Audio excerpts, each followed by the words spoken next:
Not enough people know about postpartum doulas. When we hear the word doula, we often think of just, birth doula. Birth, yeah. And which are fantastic. I'm a birth doula too, so I understand the value of that, but the postpartum side is what's so lacking in our culture. Babies tend to follow something called the crying curve. So in the first 2 weeks of life, they aren't super fussy, but starting on week 3, they start to get a little more fussy. Why is it that some women are undersuppliers, some are oversuppliers, and some are just enoughers? A lot of things go into adequate supply. Your birth experience plays a part in that. Your hormones definitely play a part of that. We often see that when babies get bottles prematurely. If you aren't pumping at the time the baby's getting that bottle, you're sending a signal to the brain, oh, I don't need to make milk then. And so you're going to notice a decrease in milk supply. For many women, unfortunately, they're watching TikTok videos on seeing these women that are pumping and getting gallons of milk that they're putting away for their baby, and they think that that's normal and that's what they should be doing. That is not normal. We don't also want to wait too long before introducing a bottle, because initially the baby's suck is a reflex. So in the first 9 to 12 weeks, it's a reflex where it's automatic. When there is any kind of sensation on the roof of their mouth, they're going to suck. There's fentanyl involved in an epidural, and not everyone knows that ahead of time. It's in such minute amounts that it's really not going to impact you or your baby overall. However, there is research to show that it does impact baby's sucking mechanism for the first day or 2. Hi mama, you're doing amazing. I know the challenges of navigating through postpartum life, and I'm here to be a village in a world where the village is often missing. My name is Elo, and I'm the host of the New Mom in Town, the Postpartum Podcast. Today's guest is Darla, a postpartum and childbirth doula, a lactation educator, and she's in school right now to become an international board-certified lactation consultant. On this episode, we learned so much about the importance of postpartum care and how it can affect your postpartum journey. We also get so many questions answered about breastfeeding, your milk production, and how to help wean your baby off. Let's get into it. So what would you say are the most common challenges new parents go through and during postpartum in the first few months, and how would a postpartum doula ease those transitions? So there's a lot of changes that happen in the first 3 months after you give birth. I think for most parents, what they do is they plan to have a baby, but they don't plan to bring a baby home. So a lot of times they feel like, well, I can Google this or I can Google that and I'm fine. My mom will come over and help, or somebody will be by to help me. And usually that's not the case. So they don't really plan appropriately. The sleep aspect is probably the hugest change. Even though at the end of your pregnancy, you're not sleeping great anyhow, this is a whole new level of not sleeping, because not only are you feeding somebody every couple of hours, but you're also worried.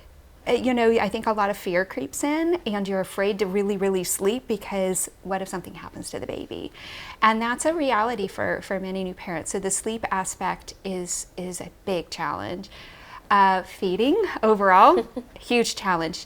I think most parents think that the breastfeeding is going to go easier than it does.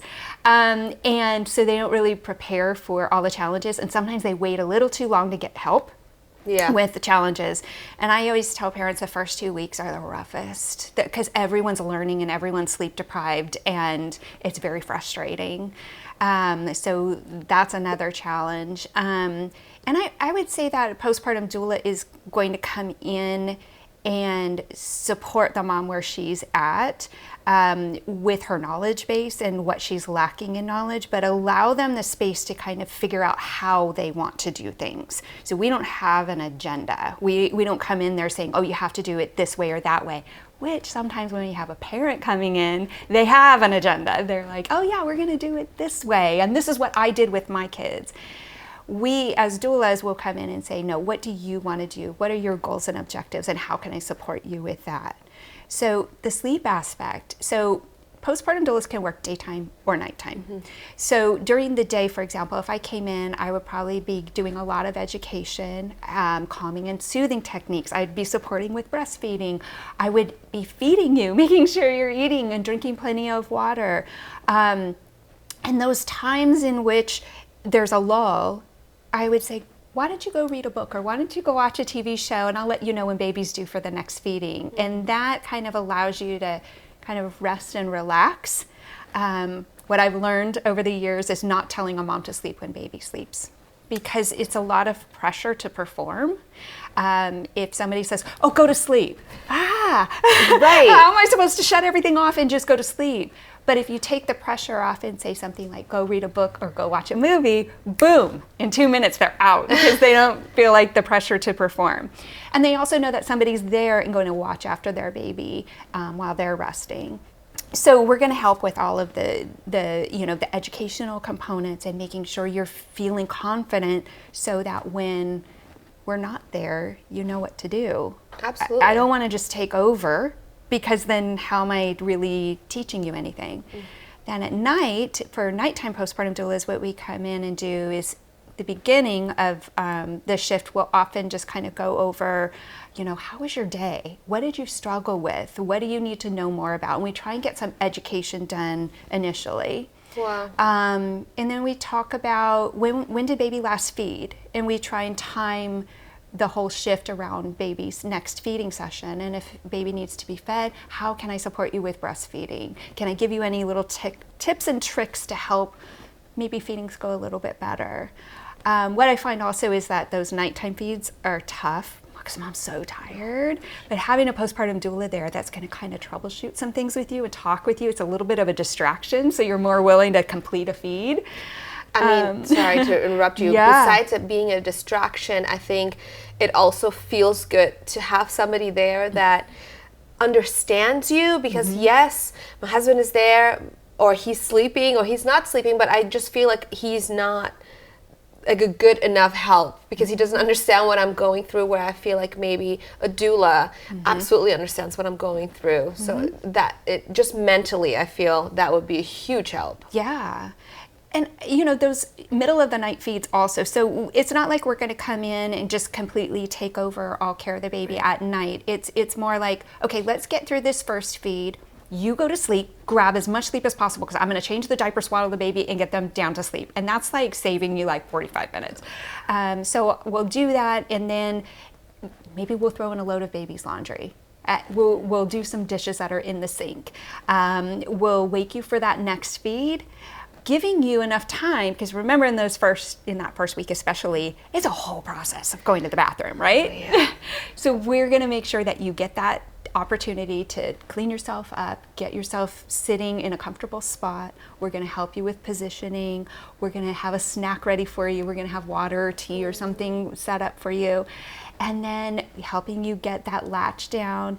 And then sometimes we'll just sit on the floor in front of you and just talk and just say, how are you doing? How are you getting through all of this? What do you need to know more about? And so I think that that's a really important piece that a lot of people are missing. Yes. Is that connection and like being able to be honest about what's going on. I also think if I had you or a different postpartum doula in general, I feel I wouldn't have maybe hit postpartum depression the way I did, where I felt lonely, I felt, unseen, unheard.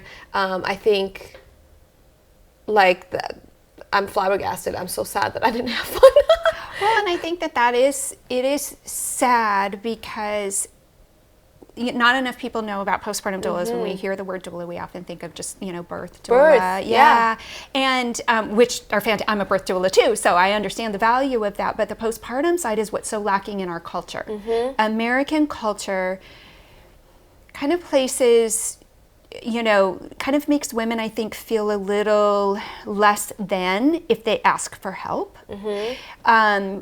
Which is really sad, because historically we always had family and friends around that would help us with our kids.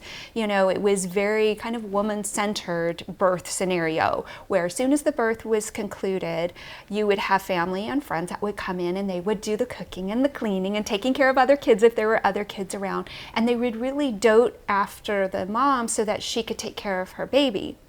And now, the American culture is different. We many times don't have family near us. No. We live in different spaces, or we don't have the relationships with our families that we used to. Or they're working 24/7 as well. Yep. And so we don't have those extra set of hands to hold the baby so that you could go to the bathroom or you could take a shower or you could, do these things. So that's why postpartum doulas came into play and why they're so important, because we're kind of filling that gap that's been missing for so long. Absolutely. And to your point on the perinatal mood and anxiety disorders, that is definitely something that is a benefit to having postpartum doulas, because we are giving constant support when we're there, and we're also that person that they can lean on and they can text at crazy times and just say, I'm not really sure about this, what about that? And just knowing that they're going to get an answer and they're going to get support without that agenda of trying to take over everything is a huge benefit. So we do see breastfeeding rates increase, longevity increase, lower perinatal mood and anxiety disorders, overall confidence in parenting. Those are all like huge benefits. Oh, I can see it. I mean, my next baby, I know what I'm doing. That's for sure. Yeah. But also, I feel like that's so interesting how, like you said, you're a childbirth doula and postpartum doula, but the childbirth, I know it's so important because sometimes, things don't go the way it's supposed to go or how you had your birth planned. And having a doula there that's giving you these positive, what is the word? Reinforcements. Reinforcements. But when you have a doula there that's giving you the positive reinforcements and just knowing what to say, that to me was already mind-blowing. But the postpartum part, I think, is almost, I don't know, don't judge me, but a little more important even, because now you're taking care of the mom and the baby, and if the mom and the baby are happy, I feel there's less rage and resentment towards the partner. So really you're helping everybody in the house. And you are helping everyone. So our goal is to get in there and not just educate one parent. We're going to educate both of the parents through the process so that they know that they both feel confident. This really is a triad. It is not just an individual person that we're taking care of. We want to make sure both parents feel confident and that the baby is getting what they need. So when we take care of you, you can take care of your baby. Somebody has to hold the mother. And anyone can come in and hold the baby, but who's going to hold the mom? Right. So it's very important, and it's what's lacking, unfortunately, in our culture. Absolutely. I mean, I was lucky enough to be part of a birth center, and even though I gave birth at a hospital, I was still with the midwives were my postpartum care. And I was lucky enough to be able to go in every week for 6 weeks. Compared to if you're just going into the hospital, you don't see your OB until 6 weeks later. And I think about that all the time, because the first 6 weeks, besides the fact that I don't really remember them, I do remember each and every visit I did with the birth center and the midwives. And that's where I met you, because you helped me with my lactation. And I remember all those visits because going in there, I just felt like, oh my God, I feel every time I came in there, everybody's hugging me, I'm hugging, we're crying, and you just feel so seen and loved and understood. You kind of get out of the house, So the whole American system that you're talking about, I think it's so off. Wrong. I have friends in Europe, in Germany, and they have nurses that come to their homes and they take care of them and they do this. And another thing I found out is that they send them to like a Pilates gymnastics kind of classes after postpartum. Exactly. And I'm just like, we're over here at home watching, thank God for at-home workouts where you can learn these things, but nobody cares about any of this. No. Even a doctor should be like, hey, before you come see me in 6 weeks, why don't you, here are some postpartum doulas that you should, reach out to, or just simple as just having like a mommy group. Things should be just out there for moms. I just don't think that there's enough resources for us unless you find them yourselves. So. And that's very true. And I think the insurance aspect of it makes it hard for many people too. The costs that are involved in hiring a birth doula, hiring a postpartum doula, it gets very costly and super expensive. So, what we do know is that there's a law being passed for next year to begin, insurance companies need to begin covering doula services. I haven't read the whole law yet, but it's sounding like more so birth doulas than postpartum doulas to begin with, but I could see that that's coming. Medi-Cal is now paying for some postpartum doula services and labor doula services. So sometimes people with health spending accounts, things like that, they can apply that to postpartum doula support also. So we are seeing the benefit, and hopefully that's going to continue to change and make it more accessible to people, because we don't want to make it a hindrance to get support that everybody deserves. This isn't like a luxury. This is, I really think, it's vital for overall 100%. well-being. 100%. And like what you were saying about being able to go to a birth center and to get that midwifery model of care where they're actually caring for you as a whole person, and they aren't just putting you in a room to make you wait for 45 minutes and then seeing you for 5 minutes and then you're on your way. They're actually spending time with you and getting to know you and asking you about you. How are you doing? We need to replicate that model of care within the medical community. And then the postpartum doula benefit will just even add on to that value even more. We can't leave these women floating around feeling like they don't know what to do. They don't know what support they're supposed to be having. Am I supposed to be feeling this horrible? Like, nobody told me it was going to be like this.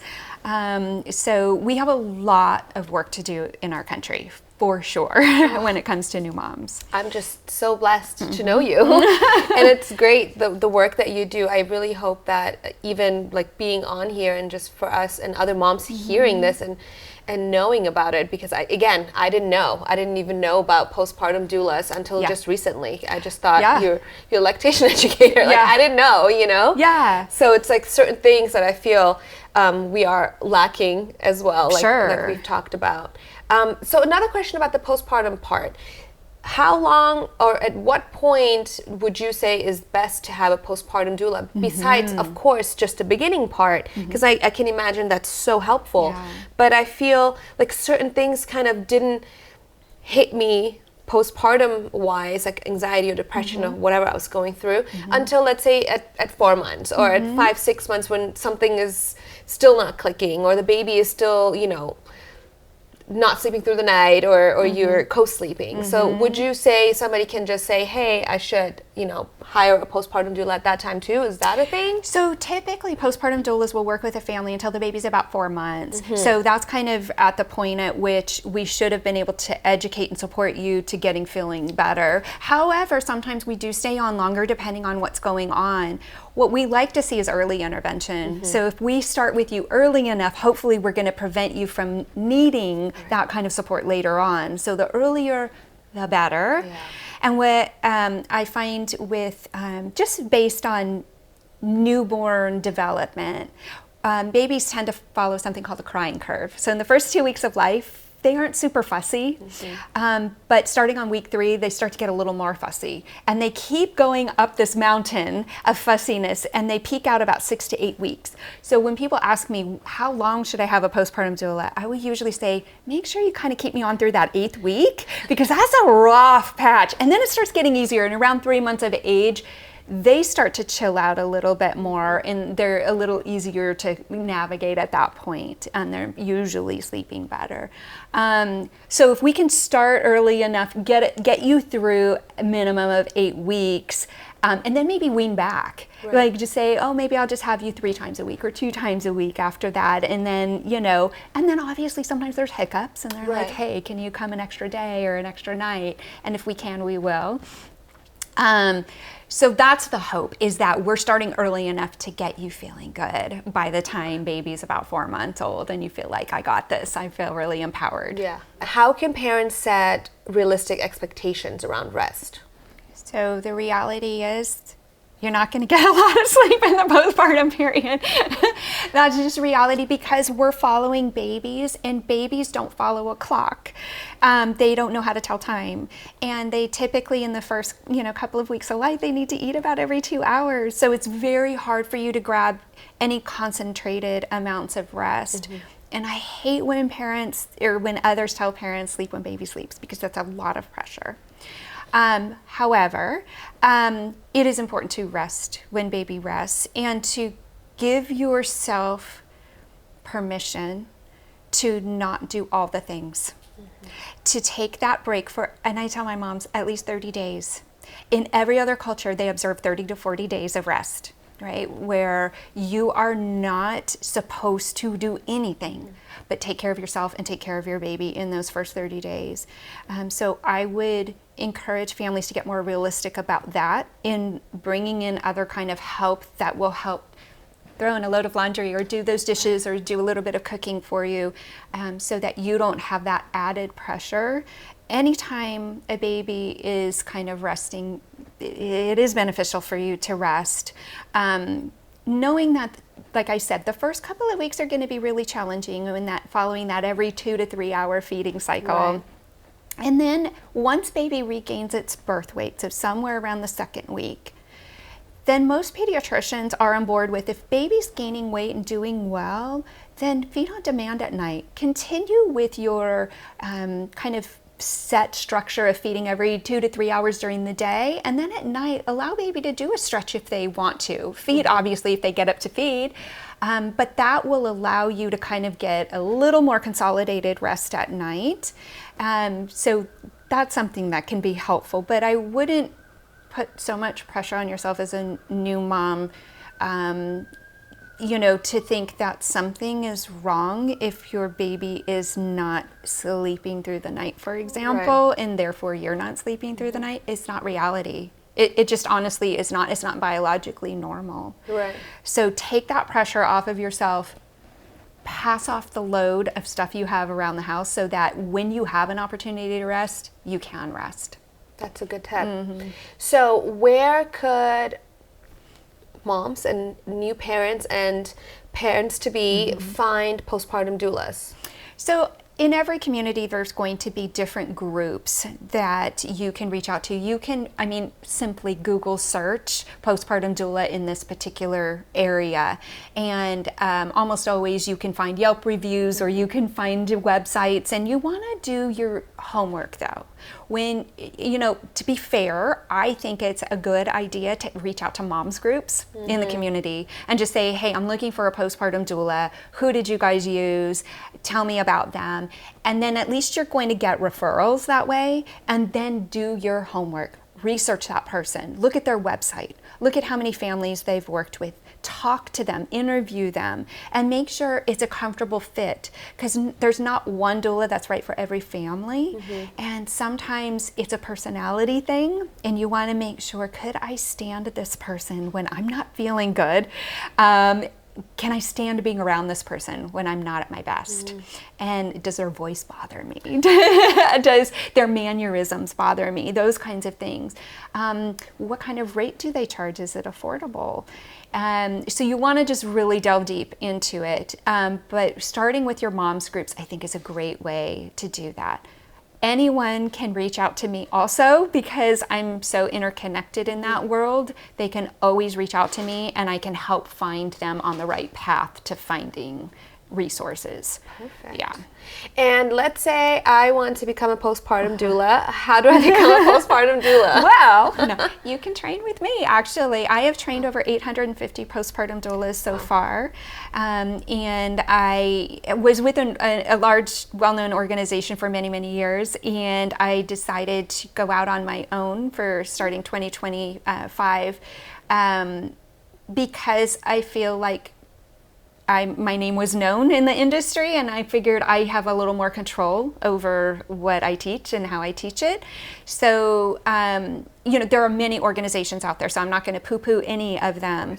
But you definitely want to get a recommendation from other people who have taken a training and say, who did you take a training with, and what did you like about them? Do they offer certification also? What we're finding now is the certification aspect for postpartum doulas is becoming very important, because insurance companies are starting to reimburse for postpartum doula support. Employer benefits sometimes cover postpartum doula support, but the doula needs to be certified. So that's an important aspect. So in order to make yourself a little more marketable to families, having a good solid training as well as having the certification aspect is going to be important. Right. And you do the certification part? So what I'm doing with my new company is I'm partnering with a third-party certification so that it's not just me saying, oh yeah, I certify you, because that's what organizations do now, and I don't think it's fair. I don't think it's right. I think you need to have a neutral third party coming into this going, okay, I've approved their curriculum. Their curriculum is great. I've looked at what this person has learned, and now I'm going to go through these other aspects with them. I'm going to make sure that they've done the reading, that they've taken some tests, that they've fulfilled all the things that they should have, and then I'll grant certification. So I think it makes it a little more valid, and I think that's kind of the way the industry is going to go, instead of just any random person coming up with the training and then just giving them a piece of paper saying you're certified. Right. Yeah, we want to have high standards for doing this work, because I want you to think about it. So this person's coming into a home with a brand new mom and a brand new newborn and a brand new dad, and who do you want in that space? Yeah. You don't want somebody that just randomly took a 2-hour class and then they have this piece of paper. I mean, that's crazy to me. Yeah. Absolutely. So trainings should be anywhere from 18 to 24 hours minimum, and then they should have to go on to certify through, a thoughtful set of steps, like getting CPR certified, reading some books to advance your knowledge, taking exams so that you kind of like are making sure that your knowledge is there, getting evaluated by some families. What am I good at? What do I still need to learn? Those are important aspects of becoming a good doula. Having some mentorship, things like that. No, I think that's beautiful, and the way that you said it, I think is perfect. So, speaking about certifications and the differences, I know that you're a lactation educator, and I didn't even realize the full-on differences. So what is the difference between a lactation educator and then a lactation consultant? And is that being board certified? So there are different levels. So there's so many credentials out there, I'm going to be honest. America. So, we can cut that out. Sorry. So many credentials out there, and they, have different scopes of practice that they adhere to. So as a lactation educator, I can teach classes and I can give education and knowledge to new moms. I'm also in process of becoming an international board certified lactation consultant. Okay. So you'll see those credentials after certain people's names. It'll say IBCLC. They're essentially the doctors of breastfeeding, where they have just gone to extensive amounts of schooling and education and taking these horrible exams in order to get all the skills necessary to support in lactation. So that's what I'm in process of doing right now, and I'm getting all my clinical hours right now. So that's allowing me to do things that I couldn't do as just a lactation educator. Gotcha. Yeah, so it's variables, in the lactation world on what you can and can't do. There's peer support. There's a lot of different ways in which people can help with lactation, and all are valuable. So speaking about breastfeeding, what are some signs that the baby is getting enough milk? Breastfeeding. Yeah, if only we had like gauges on our boobs, we could say, oh, this is how much baby got, right? That would make life so much easier. So there's a lot of different things that we're looking at. We are looking at their output. How many pees and poops are they having in a day? What does that poop look like? All of those things change over time, and so those are things that we're looking at. The output does tell us a lot about making sure that they're getting enough. Are we hearing swallowing when the baby is nursing? Now, initially, when there's just colostrum, it's very thick, and we aren't hearing the swallows that we'll hear later when the transitional milk comes in. So around day 3, 4, in that range, we'll start to hear different levels of swallowing. So we're going to listen to that.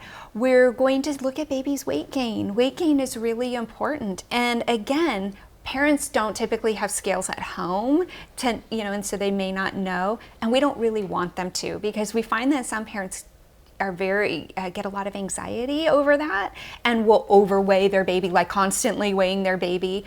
Also, the scales that you would have at home that you could get on Amazon, for example, do not weigh as particular as something that a lactation consultant would have. Lactation consultants, we're going to have scales that measure in 2-gram increments, so it's very precise. So what we will do sometimes when there is concern about weight gain, and this is after baby has gone to the pediatrician, maybe gotten weighed, and they find that baby's not gaining as well, what we'll sometimes do is come in and have you do something we call a weighted feed. So we'll have you feed on one side, and then, we'll do an initial weight on baby first. Like, let's see where the ground level is. Where is baby starting?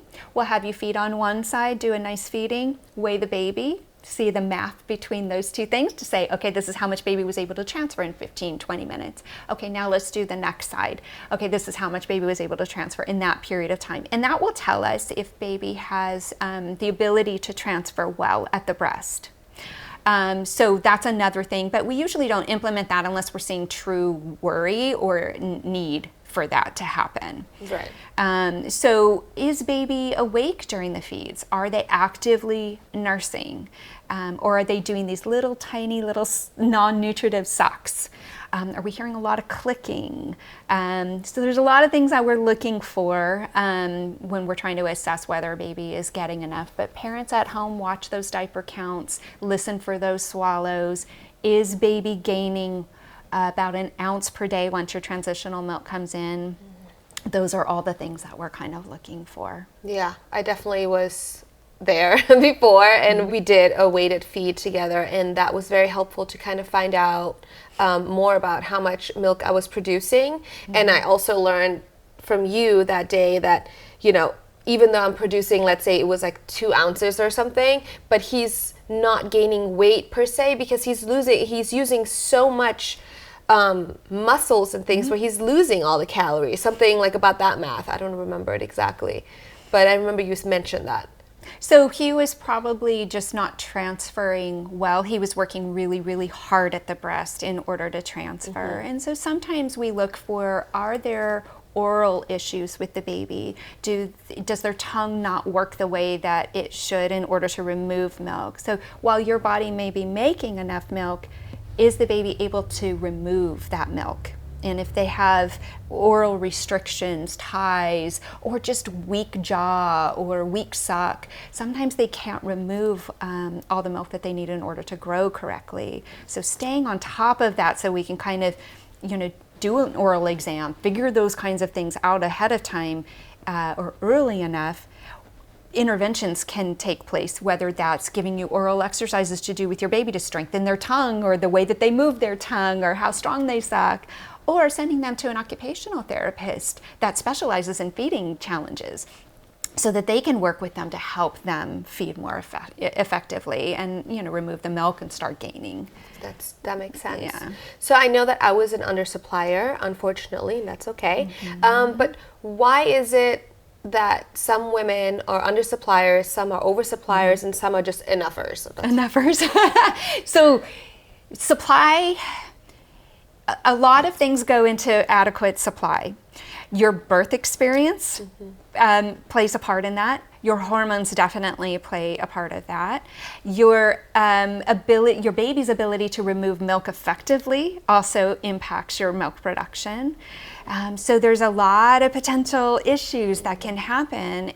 So for example, I'll even just start with sometimes mom's placenta doesn't come out complete. There may be a teeny tiny little piece left in the uterus. That will send off hormones to signal to the mom's body, oh, I'm still pregnant. I don't need to make breast milk yet. And so we've seen that occasionally where that is just with an ultrasound that could be figured out and in a fix that can happen. Sometimes if you have a medical condition that affects your hormones, if you have diabetes, if you have thyroid conditions, high blood pressure, a lot of medications that go along with that, sometimes that impacts your body's ability to be able to produce enough breast milk.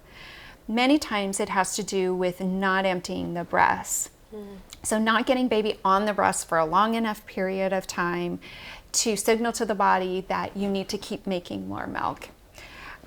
We often see that when babies get bottles prematurely for whatever reason. Sometimes the parents just really want to break, which I totally understand.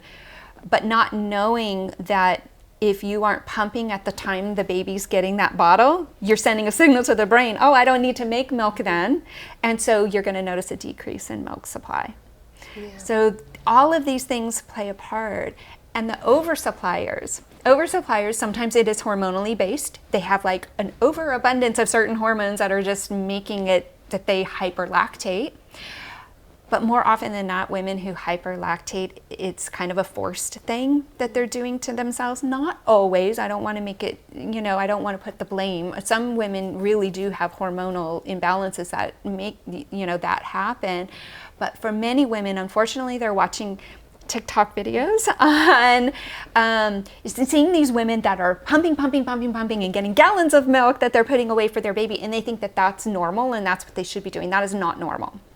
And so some of these women are over pumping and they're sending those signals to the brain. Oh, we need to keep making more milk. We have 2 babies we're trying to feed, 3 babies, 4 babies, because they're pumping so much that they're setting themselves up for some other breast issues, but they're just overproducing. And that's, I don't want anyone to think that that's normal. It is not normal. I don't want you to ever think that you have to pump. And if you don't have a stockpile of, hundreds of bags in your freezer, something's wrong. No, that is not normal. You should pump to what your baby needs, and that's it. Yeah, that's beautiful, because I definitely thought, I was going to have so much milk, and then I didn't, which was fine. But yeah, I would watch TikToks and there's women pumping and there's just like 8 ounces and I would see my little 1 or 2 ounce and I'm just like, oh, I wish I was there. But it's good to know that it is normal to not have so much milk coming out. No, you shouldn't. Hyperlactation sets you up for a lot of other breast issues. So it leads to inflammation, which then leads to mastitis and can lead to blocked milk ducts and all of that. So we definitely don't want you forcing hyperlactation, for sure. So then, now my question would be, are you for pumping or against pumping? Or if you're for pumping, at what point is a good time to start pumping? I am for whatever mom wants. But with some guidance on that, because I don't want to set her up for additional problems. So we want to be thoughtful in when that pumping begins. If there's no true need for pumping in the beginning, then oftentimes we say, let's just wait until about 4 weeks. Let's get breastfeeding off to a great start. Let's get baby, used to going to the breast and, getting all those latch things under control. And let's, create that relationship in a good, positive way without interfering in that. And then around 4 weeks, if you want to start pumping, let's say you want to start stockpiling a little bit of milk here or there because you're going to be returning to work, then we can talk about appropriate times to do that. You're going to have more milk supply overnight and in the early morning hours when your prolactin levels are higher. So it might be good after you finish a breastfeeding session to then maybe pump a little bit off afterwards, and then you can stockpile little bits at a time. Just as an example.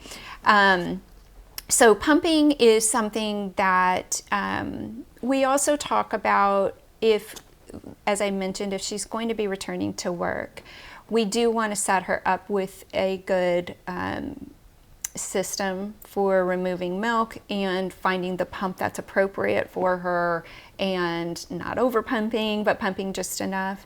But one of the things I mentioned to parents is if at any point you know for sure that you want to give your baby a bottle, if you want to go on date night or you want to, or you are returning to work, we don't also want to wait too long before introducing a bottle, because initially the baby's suck is a reflex.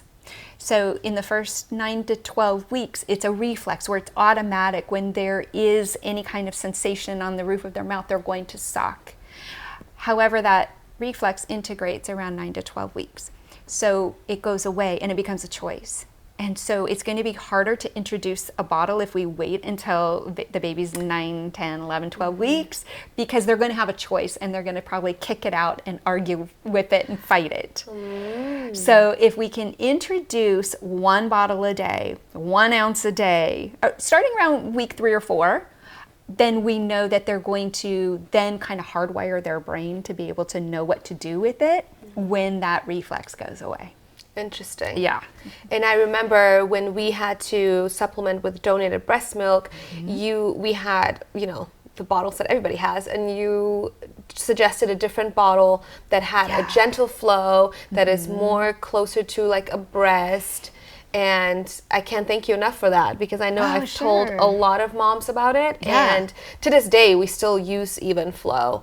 And great. maybe not the gentle one, but I mean, of course, he's a little older now. Yeah. But it definitely helped a lot. And having the glass bottle, personally for us, was a huge change.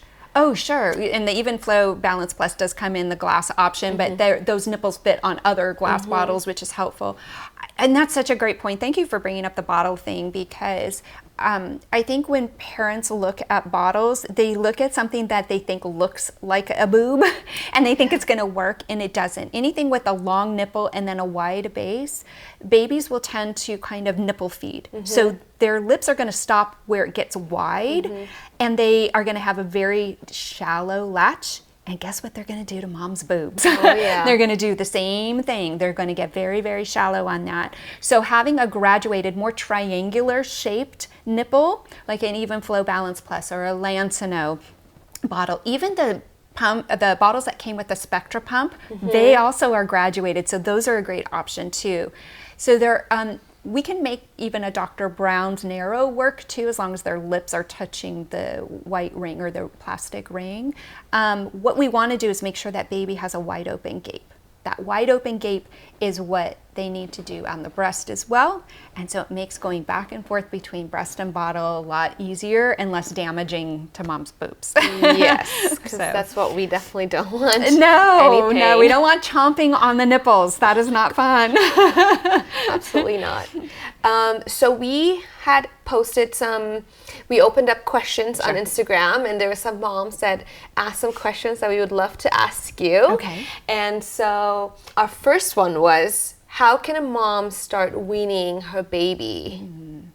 So that's going to vary depending on what the reasons are for weaning. Is there a medical reason where we need quicker weaning, or is it because, hey, I'm returning to work, baby's going on bottles, all of that. So rule of thumb though is slower is always better. Instead of just going cold turkey, you're probably going to create a lot of inflammation in your breast tissue, and that can create other issues that we don't want. And frustration sometimes with the baby too. I find that if we do things on a slower pace, everyone does better. So it could be as simple as cutting out one feed per day initially, and doing that like once per week. Dropping one feeding, and then the second week dropping 2 feedings, and so on until your body, and it gives your body an opportunity to kind of go, okay, I know my body doesn't need milk around this time, so they're not going to get so engorged. So slower is way better than trying to do it cold turkey.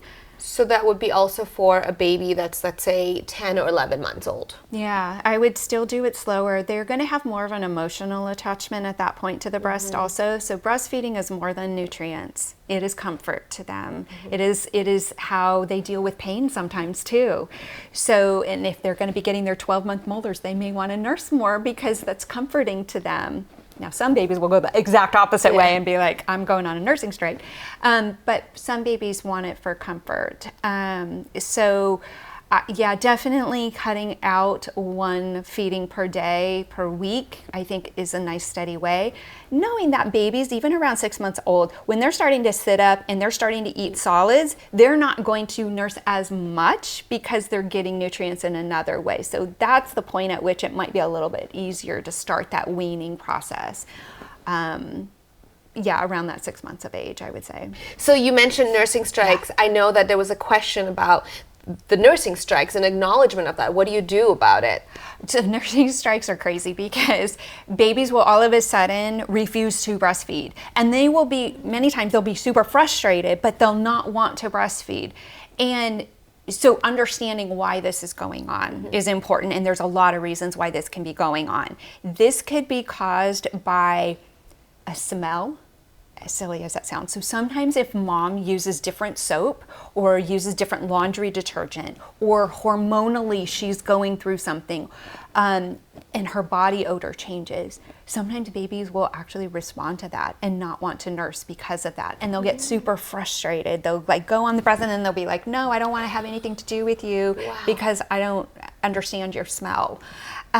Sometimes it is that they strike when there's a change in milk production. So if mom gets her period again, she's ovulating again, all of that decreases milk supply a bit. So sometimes they get super frustrated with that because they can hang out at the breast and then they aren't feeling like they're getting enough.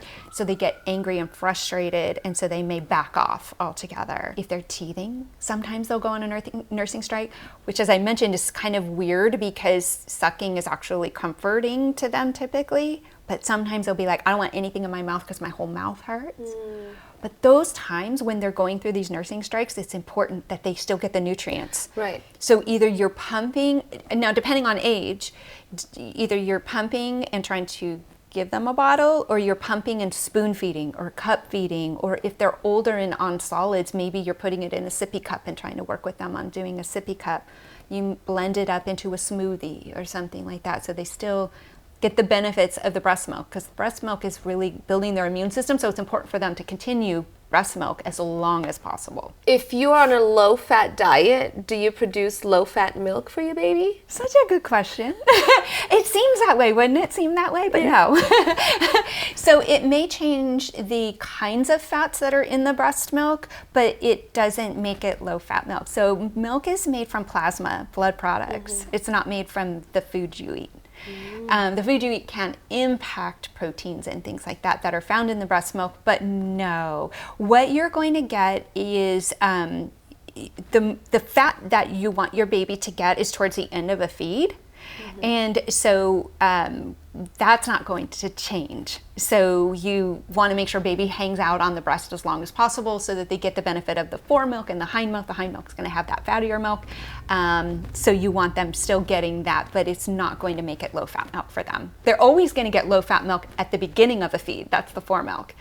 But it's not going to make it so that your milk is not as nutrient dense or anything like that. Another question would be for an undersupplier or just regular supplier, what is your intake on supplements? Do they work? Do they not work? And if so, which ones? Yeah, so some of them do work and some of them do not work. And working with a lactation consultant is going to be vital for figuring out what is going to work for you, because not every supplement is going to be beneficial.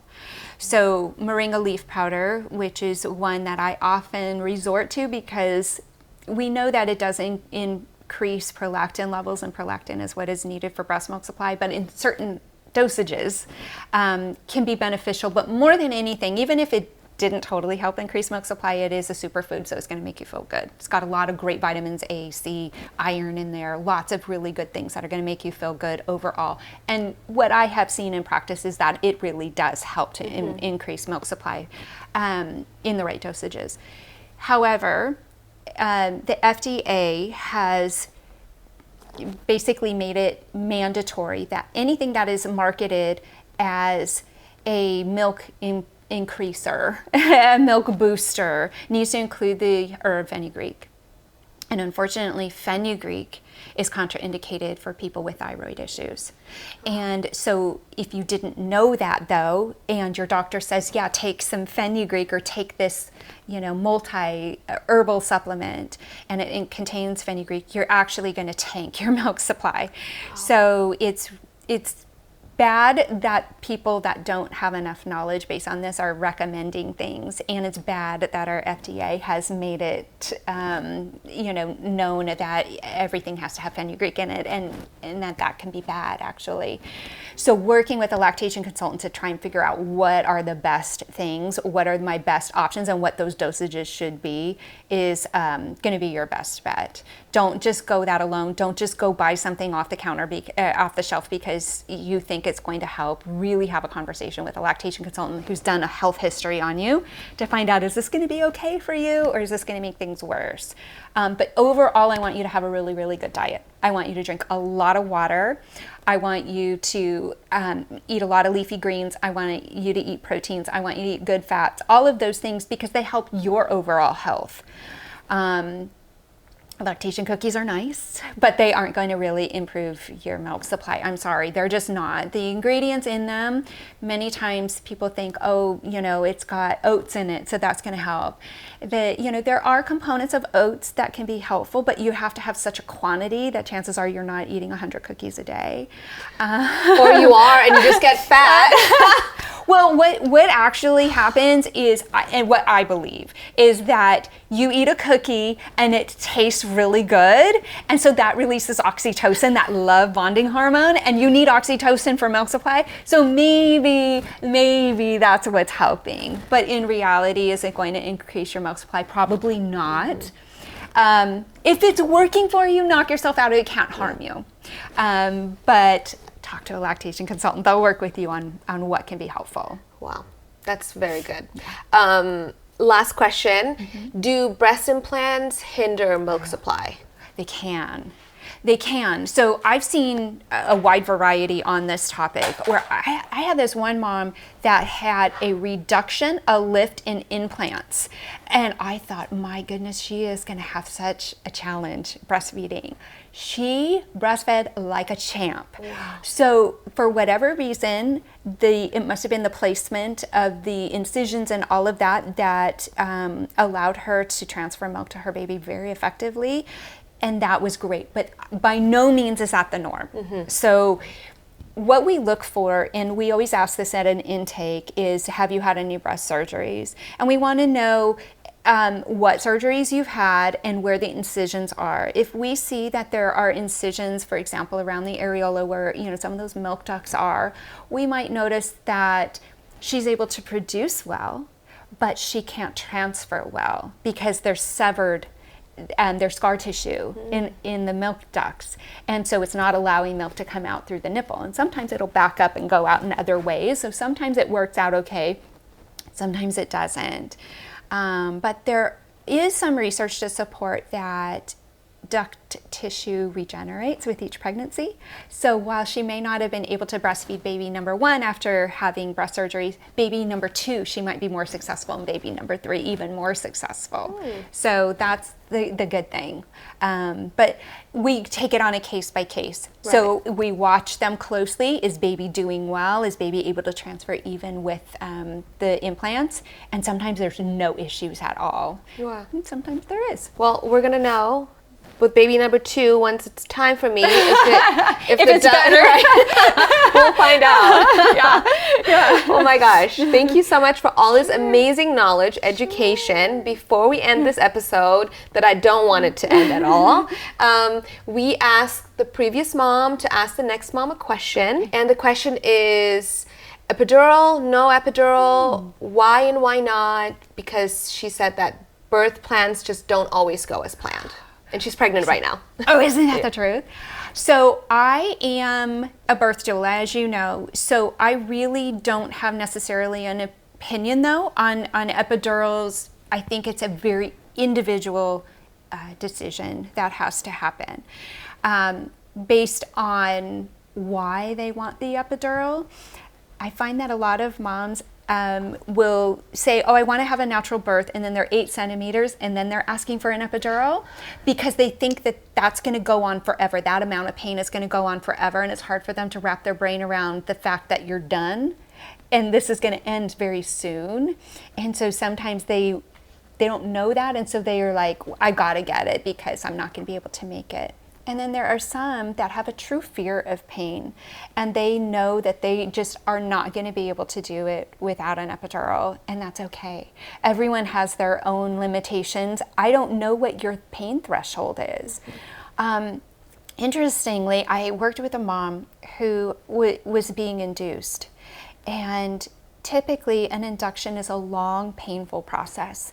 And so I almost always anticipate that they're going to have an epidural during an induction. And she went in and she had Pitocin given to her, and she felt no pain. She felt no pain, and we were going for hours and hours, and they kept upping the Pitocin, and she's like, I'm fine, I'm fine. She didn't feel any pain until her water broke. And that was around 7 centimeters, 8 centimeters, and her water broke, and then all of a sudden she felt pain. And so she decided, well, I want the epidural. And because she went from no pain to all the pain in 2.2 seconds, right? And so that was too overwhelming for her. She didn't have enough time for those endorphins to build up. And so for her, that was a right choice. And fast forward to a year and a half later, she had her second baby. And this time she opted to have an epidural very early, even though she had no pain through her same scenario, same induction, zero pain going on. But she decided that she was going to get an epidural early because she was afraid that water breaks, I'm going to feel that pain, and I want to cut it off at the pass, basically. And that was a choice that she made. Some things to consider, though, if you're getting an epidural. An epidural requires you to have stable blood pressure, so you're going to have IV fluids to make sure that that's all maintained.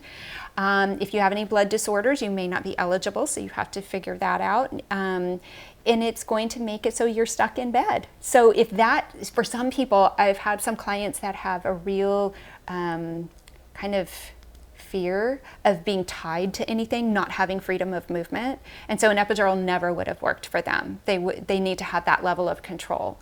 If you're okay with that, and I'm going to be in bed and it could be hours, it could be days, then that's fine. But I just want everyone to understand that and consider that you're going to be, laying in bed, they're going to rotate you.